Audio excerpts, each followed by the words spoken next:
mahiya na lang kayo sa mga pamilya ni Jemboy. Please naman. Hot pursuit operation, di ba? Sabi nyo, inaaresto nyo si Mr. Bolivar, di ba? Ibo ba? Sino sinabitan mo nung trabaho mo na yun? Dali lang naman. Dali mo sinabit yan. Bakit hindi ka And makasagot? I doubt this guy is lying through his teeth. Dahil alam nila na magkakaroon ng hearing, investigasyon. tungkol Ikaw ang dito. pwede mag-delete. Kaya mo i-delete? Kaya po, Your Honor. O ngayon, dinelete mo? Hindi po, Your Honor. Hindi po namin nalaman po sila, Your Honor. Ayun na. Yun, Okay, another Yeah, thing. go ahead. So, yung camera, habang naka-on, yung ba ay naka-record at nasa-save? In the moment na sinuot niya, sabi niya 12:30, yun ang pagsuot niya. So, yun pagpunta niya sa field. So, yun ay nagro-roll. Tama? Kasi naka-red eh. So, habang naka-red, nagre-record yun, naka-on yun. Tama? Saan na store yun? Hindi ko naman po alam kung paano i-operate yun, sir eh. So, sana mag... So, inisyuhan ka ng body-worn camera without instructions to how to use it. Sa amin, sir, pag nasa patrol car na ayun lang po ang minomonitor namin pagka Yes, matawag po tanong lang. sila. So, sino ang nagbigay sa iyo? Sino ang nag-detail sa iyo ng kamerang yon? Sino ang nag-assign sa iyo ng kamera na yon? Sa substation, Your Honor. Sino doon? Yung dimesa po namin, Your Honor. Sino si Dimesa? Kasi Si- nga, bibigay siya ng camera sa iyo na hindi man lang ikaw tinuturuan niya. Maybe not from us, maybe from the sa mga opisyal mo sa PNP, sa Kamkrame, kasi hindi ginawa yung tamang protocol na kapag nag-be-issue sa inyo ng camera, dapat tinuturuan kayo. Yung pala, ayon sa bibig mo, hindi ka tinuruan kasi hindi mo alam kung paano i-operate. Basta suot ka lang ng suot, tapos na. Hindi mo alam kasi hindi tinuro sa'yo. Actually, si Your Honor, wala pa po, may isang tao lang po ng seminar ng ganyan, sir. Ano po sa amin ng body camera. So bakit ka susuot ng body camera na hindi mo alam i-operate? So sana pinasuot mo doon sa marunong mag-operate. Kasi yung kasama ko po talaga na nakasuot noong time na may operation, may kinausap po na tao regarding po sa bangka dapat na gagamitin. So yung man lang tinanong sa kanya na mate, Brad, chief, manager, pare, utol, paano ba i-operate to? Hindi ko na po natanong sa kanya, Your Then you're stupid. You're really stupid. Kasi kung ako sa katayuan mo, bibigyan ako isang gamit na hindi ko alam paano i-operate bago sa akin, I will ask, pare, paano ba operate to? Turuan mo nga ako. Kasi, without you asking, wearing that camera, Pagkasuot ko po yun, doon lang po kami pagka nagla-live po yun. May hindi pinipindot lang. nga. Kasi nga sabi mo, hindi ka marunong mag-operate at hindi tinuro sa'yo. Eh dapat ikaw nag-insist na magpaturo ka. So sayang yung camera na yun. Sayang yung footage between 12:30 to 12:50. And I doubt this guy is lying through his teeth. Ito na nga, dahil alam nila na magkakaroon ng hearing, investigasyon tungkol dito. Dita, custodian. Paano makurap yung recording? Your Honor, hindi po. Hindi makurap. Hindi po, Your Honor. Ma-delete ba niya? Hindi. Hindi po, Your Honor. Sinong may hawak talaga dyan? Sinong pwedeng makialam dyan sa laman? Ako po, Your Honor. Ikaw. Yes po, Your Honor. So ikaw ang pwede mag-delete. Yes po, Your Honor. Kaya mo i-delete? Kaya po, Your Honor. O ngayon, dinelete mo? Hindi po, Your Honor. Mr. Chair, sabi nito, nandun na sa mobile yung camera at sinuot lang niya. So ibig sabihin, all the while na nandun sa mobile yung camera na yon, hindi naka-on. Tama ba, Corporal Balubar? Hindi po naka-on yung record niya, Your Honor, pero yung live streaming niya naka-on po. Merong recording system doon. Wala po, Your Honor. Bakit wala? Kwan lang po, Your Honor, monitoring lang po yung pagkakaalam ko, Your Honor. Ay dapat meron. Kasi kung para fail-safe proof na pag nagpalpak dito sa suot-suot ng operatiba, at least meron doon sa main na magre-record. Because ako nag-live streaming din ako sa YouTube eh. Okay? Now, pag nagkamali o nagka-problema doon sa mga cameraman ko, and at least doon sa studio ko, naka-record yun. Ganon dapat. So hindi ganon ang sistema nyo. Hindi po ganun yung kwan namin doon, Your Honor. Quick interjection lang. Tinatanong ni Sen. Rafi yung mga oras na 12:30 to 12:50. Sabi niyo po, Corporal Balubar, hindi niyo pinanonood yung live stream na yon galing sa camera dahil kayo gumagawa ng presentation. Yes po, Your Honor. Question, Corporal Balubar, hindi ba dapat kapag yung body-worn camera na monitor 24/7 dahil minomonitor nyo yung kaligtasan ng mga tao ninyo sa field, lalo na sa mga gagawing operasyon tulad nito? Hindi po namin na-monitor ng 24/7 yun. Nako yung mga Problema sagot yan, na Mr. Chair. it goes back to leadership na naman, Colonel Umipig. Bakit ganun na lang ka? Anong gamit ng body worn camera system natin kung walang nagmamonitor? Eh kung nagbarila na sila doon ngayon, wala maka-report sa'yo na, sir. Yung tropa natin na-engage. Kasi walang nagbabantay sa nagbabantay sa screen. Habang humahaba ang hearing dito, mukhang naasar na ako sa'yo. Kasi may kita dito yung pagiging inutin mo, sir. I'm sorry for the word. Isa lang pala ang camera na issue sa, sa stasyon para sa mga operatiba? Sa substation, Your Honor. Isa lang. But have you instructed them in the absence kung kulang sa camera, pwedeng gumamit ng cellphone? Hindi po ako nagkulang dyan, Your Honor. Sinabihan mo sila na Yes, gumamit yes, ng Your Honor. cellphone? Yes, Your Honor. Sino po mga sinabihan mo? Noong nagkandak po ako ng talk to men, Your Honor, yan po ang unang sinabi ko, na i-validate muna pag mag-operate, gagamit kayo ng cellphone, Your Honor. Pwede naman silang gumamit ng cellphone nila, Your Honor. Okay. So, Sergeant Tagakay, nung malaman mo na lobat at patay na yung body worn camera mo, kailan mo nalaman yun? Anong oras? Nung malaman mo, uy, patay na pala ito, hindi numaandar. Mga pasto na, Your Honor. Past 2. Ama, anong oras? Around 2:10 to 15, Your Honor. 2:10. 2:10, lagyan natin. Di ba ang sunod na patakaran, gumamit ka ng cellphone para i-record yung mga kaganapan. That time, Your Honor, nasa outer perimeter ako, nag-ano na po kami ng mga tao na nag-uusyoso.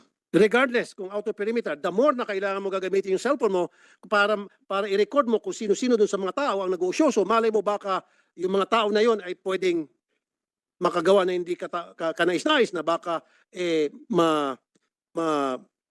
ano niya yung mga ebidensya kasama sa training yun. Nasa malayong lugar po kami, nasa kabilang side po kasi kami. Regardless, kahit na malayong lugar sa kabilang side ka, ikaw yung na-assign na magsuot ng body worn camera na hindi na umandar yung body worn camera, dapat ang susunod ay take over yung cellphone mo para tuloy-tuloy yung pag-record. May katiwala sa iyo yung camera para i-record ang mga pangyayari.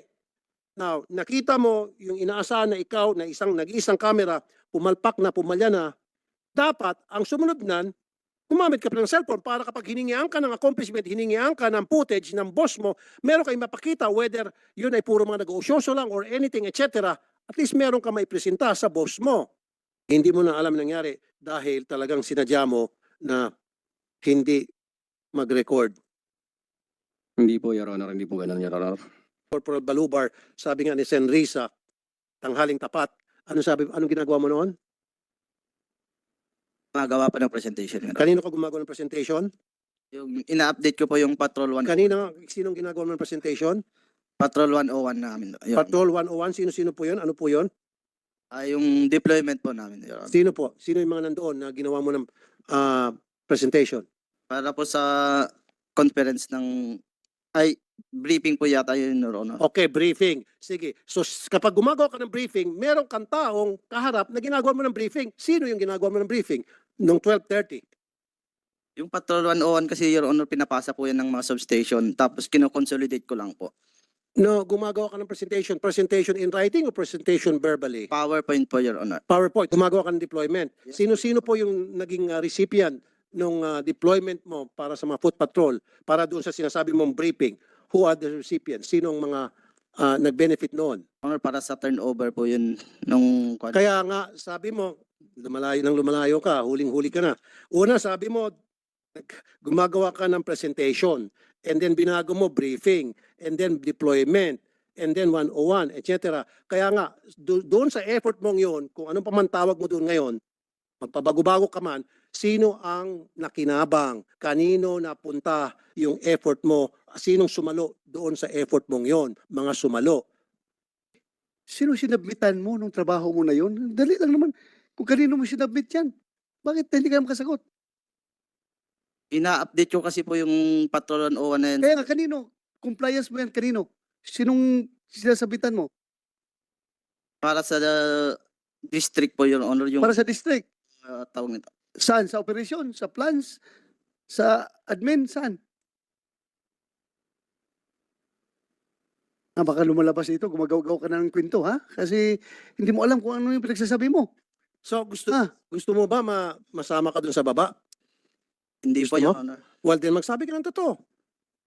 Come clean. Tulad nga sinabi ni General Sermonia kanina, nag-uusap kami, sinabihan na kayong lahat, mag-cooperate na lang para alang-alang sa ikabubuti, hindi lang ng ating kapulisan, kundi ng taong bayan. Pwede pa siguro magkaroon ka ng memo, retraining program. And it's okay with me, and it's okay with us. Kaysa naman, gawin mo kaming tanga, paikot-ikutin mo kami rito at magsinungaling ka, lying through your teeth, hindi kami papayag. Yun po ang totoo, Your Honor. Kaya nga, kung yun ang totoo, sige. Sino yung gumawa ka ng report? Sige, ako na mismo, tinuturuan na kita. Okay? Gumawa ka ng report. Kasi presentation, sabi natin report. Kanino mo sinumiti yung report para? Kanino yung report? Sa weekly staff ko ng namin, Your Honor. Sa weekly staff. Sino po yung sa weekly staff na yun? Kanino mo, di ba gumawa ka ng report, presentation, o kanya sulat-sulat. Kanino mo binigay yun o sino ang nakakita noon na ginawa mo yun, na-accomplish mo yun on that particular day, on that particular time? Sino-sino mga yon? Yung mga kasama ko pa sa opisina, Your Honor. Sino-sino yung mga kasama mo sa opisina?